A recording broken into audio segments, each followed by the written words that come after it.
자, 매주 목요일마다 만나는 시간이죠. 키맨 민재기의 황금 열쇠 시간입니다. 오늘도 KB증권 프라임센터 투자 콘텐츠팀 민재기 팀장 함께하도록 하겠습니다. 어서 오세요. 네, 안녕하세요. 네, 안녕하세요. 일단 시장 전반적인 분위기부터 한번 여쭤볼게요. 이제 3,300 넘어서 올라가나 싶었는데 또 약간 갇히고 있는 것 같아갖고 네. 이거 시장 좀 계속 박스권에 머물 것 같으세요? 어떠세요? 네, 결론적으로 박스권에 머물 것 같은데 그래요? 네. 설명을 좀 드리도록 하겠습니다. 네.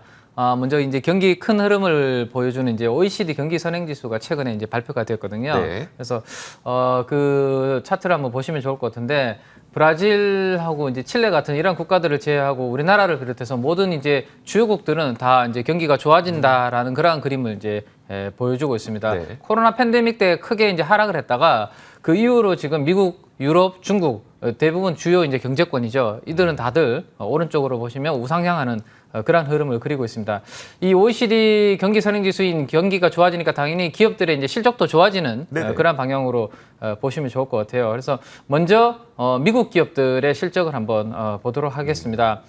지난 한 주간 S&P 500 기업들의 이제 미국 실적 추정치를 보여주는 게 이제 빨간색 그래프입니다. 네네. 지금 여전히 계속 오른쪽 우상향의 점을 찍어주고 있죠. 그래서 한 주 동안도 실적 추정치는 여전히 좋아지고 있는 그런 그림을 보여주고 있고 우리나라도 이제 한번 보시면 좋을 것 같은데 지난 한 주간 코스피 전체 기업들의 실적은 그럼 어떻게 됐냐? 마찬가지입니다. 물론 상승의 이제 상승 속도는 약간 눕고 있지만 그래도 네. 여전히 한 주 동안 실적 추정치는 여전히 좋아지는 그림이고 반면에 지금 그 밸류에이션을 보여주는 검은색 그래프인 PE, 포워드 기준으로 PE는 12배 밑으로 이제 오히려 떨어졌습니다. 그래서 밸류에이션 부담은 없고 실적 모멘텀은 여전히 좋은 그러한 부분을 우리나라도 보여주고 있습니다. 그래서 미국과 우리나라 모두가 이제 실적 모멘텀이 좋다. 그래서 이 실적 모멘텀이 꺾이기 전까지는 시장 큰 그림은 긍정적으로 보셔도 괜찮겠다라는 말씀입니다. 근데 이제 앵커님 말씀처럼 그러면 왜 박스권인가라는 이제 질문이 그러니까요. 필요한데 이는 이제 수급적인 이슈가 상당히 강하다라는 생각이 듭니다. 그래서 이제 연초 이후에 제가 이제 기관 그리고 외국인 그리고 왼쪽에 이제 개인을 이제 한번 그려서 가지고 와봤는데 네. 개인 투자자들만 지금 거의 한 60조 정도 사고 있고 오른쪽에 보시면 기관들은 연초 이후로 38조를 팔고 있고요. 네네. 외국인들은 거의 20조 가까이를 지금 팔고 있습니다. 그래서 이런 구도라면 강한 지수에 뭐 3,400, 3,500을 단기적으로 기대하기는 네네. 좀 힘들지 않겠나라는 생각입니다. 자, 그러면 이제 또 박스권이 이유 중에 하나가 혹시 뭐 위험한 시장의 신호가 있나 싶어서 제가 이제 미국의 하이드 스프레드라고 이제 위험을 알려주는 지표가 네네. 있습니다. 그래서 그걸 한번 체크를 해봤는데 최근에 금리가 미국에 가파르게 10년물 금리가 떨어지면서 네네. 살짝 튀어오르는 모습이 나왔었거든요. 근데 다시 지금 언제 그러냐는 듯이 안정권으로 하이드 스프레드는 움직이고 있습니다. 그래서 올라가기도 지금 위에는 박스는 갇혀 있지만 크게 빠질 위험도 없는 네. 그런 흐름이다라고 보시면 될 것 같아요. 그래서 시장은 추세적인 달러 약세 그리고 우리나라 원화 강세 흐름이 동반되지 않으면 외국인 수급을 단기적으로 기대하기 어렵기 때문에 당분간 박스권 흐름 예상을 하고요. 뭐 실적 호전주나 그리고 메타버스와 같은 성장주 쪽으로 일단 단기 관심 필요해 보입니다. 사실 그 이익과 주가의 그래프만 미국, 한국을 놓고 보자면 네. 이익 대비해서 주가가 덜 오른 거는 우리나라가 맞기 때문에 네네. 사실 업사이드는 우리나라가 더 있을 것 같은데 환율이나 수급 이런 게 지금 문제인 거네요. 그렇죠. 결국 보니까. 네네. 사실 가능성은 우리나라가 더 높다고 봐도 될 것 같아요. 좋습니다. 자, 이렇게 시장 전반적인 그 분위기를 한번 살펴봤다면 그러면 이어서 최근 2차 전지에 대한 외국인들의 매수가 이어지고 있잖아요. 배터리 소재주들 뭐 부각되고 있고 한데 여기서 좀 우리가 가장 관심 갖고 주목해 볼 만한 종목은 어떤 걸 꼽으시겠어요? 네, 일단 2차 전지 섹터가 이제 상반기 동안 미국의 네. 10년물 금리가 올라가는 동안 이 성장주로 엮이면서 좀 쉬어가는 그림이었는데 네네. 최근에 이제 다시 이제 강세를 보이는 이유가 있는데요. 이 어떤 산업이든지 이제 침투율 우리가 10%를 상당히 중요하게 생각하거든요. 근데 이제 전기차 같은 경우가 이제 아직 뭐 10%에 도달하지 못하고 서서히 이제 올라오고 요즘에 몇 있는. 퍼센트예요? 제가 네. 가장 최근에 들었던 게 3%까지 들었고. 최근에 6% 정도까지 6% 지금 까지 올라오고 올랐- 있습니다. 네. 오, 그래서 네. 이 10%를 이제 통과할 가능성이 지금 높아지고 있죠. 뭐 유럽에서 최근에 뭐 탄소 관련된 이야기도 나오고 네네. 있고 이런 부분들 때문에 수요가 계속해서 증가를 하고 있기 때문에 좋아지는 그러한 업황을 보여주고 있습니다. 그리고 이를 뒷받침하는 기술력도 지금 상당히 좋아지고 있고 대규모 양산 시설을 우리나라 기업들이 대규모 증설 공시를 계속하면서 가격 경쟁력에서 승리한 업체들 중심으로서 지금 매력이 부각이 되고 있는 게 우리나라 2차 전지 관련주다라고 말씀을 드릴 수 있을 것 같습니다. 2차전지 산업 내에서 이제 이러한 기술력과 양산 시설 모두 갖춘 업체가 서서히 이제 과점 시장을 구축해가는 그러한 2차 상승 단계로 진입을 했다라고 보여지고요. 주가도 당연히 그러한 흐름을 따라가는 모습이다라고 생각이 됩니다.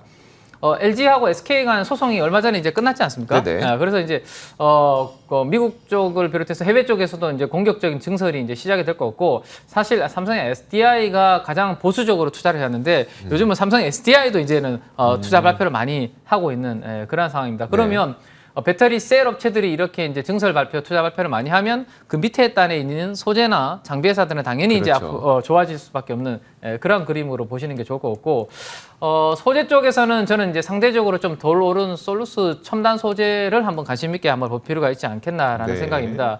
이 솔루스 첨단 소재는 동박 사업을 하고 있는데 2차 전지에 들어가는 일렉포일이라고 하는 얇은 이제 구리막을 하는 회사인데, 이 회사는 OLED 소재도 하고 있습니다. 같이 하고 있거든요. 그래서 양수 겸장이라고 보면 좋을 것 같아요. 이제 애플의 아이폰이 이제 OLED 채택을 하면서 OLED 쪽도 이제 업황이 좋아지는데 이 동박 사업 쪽도 좋아진다. 그런데 SKC라든지 일진 머티리얼즈가 2차 전지 동박 관련주인데, 이들과 비교를 한번 해보면 연초유의 주가 상승률은 가장 낮습니다. 솔루스 첨단 소재가. 그리고 외국인 지분율도 아직까지는 다른 업체들 대비해서 낮아요. 일진 머티리얼즈나 SKC는 다 10% 넘어가는 외국인 지분율을 가지고 있거든요. 근데 솔루스 첨단 소재는 아직 5% 정도밖에 안 되기 때문에 향후에 외국인 수급이 좀 더 들어올 수 있는 여지가 있지 않나라는 생각입니다. 그래서 연초 이후에 이제 기관 외국인 누적 순매수 포지션을 보시면 최근에 계속해서 꾸준히 들어오는 그런 그림을 보여주고 있고요. 뭐 1분기 실적으로 밸류에이션을 비교를 해보면 사실 뭐 싸다라고 볼 수는 없습니다. 왜냐하면 이제 막 투자를 시작했기 때문에 아직까지 2차 전지 쪽에서 실적을 안 나오거든요. 근데 상대적으로 덜 올랐고 수급의 빈집이고, 그러면 앞으로 증설이 끝나면 포텐셜은 아마 솔루스 첨단 소재 쪽에서 좀 양수 겸장으로 있지 않을까라는 생각이고요. 이제 증설을 많이 하게 되면 소재도 많이 들어가겠지만 당연히 장비도 이제 투입이 되겠죠. 그래서 장비 주주 쪽에서는 하나기술이라는 기업을 한번 관심 있게 한번 보셔도 괜찮을 것 같습니다.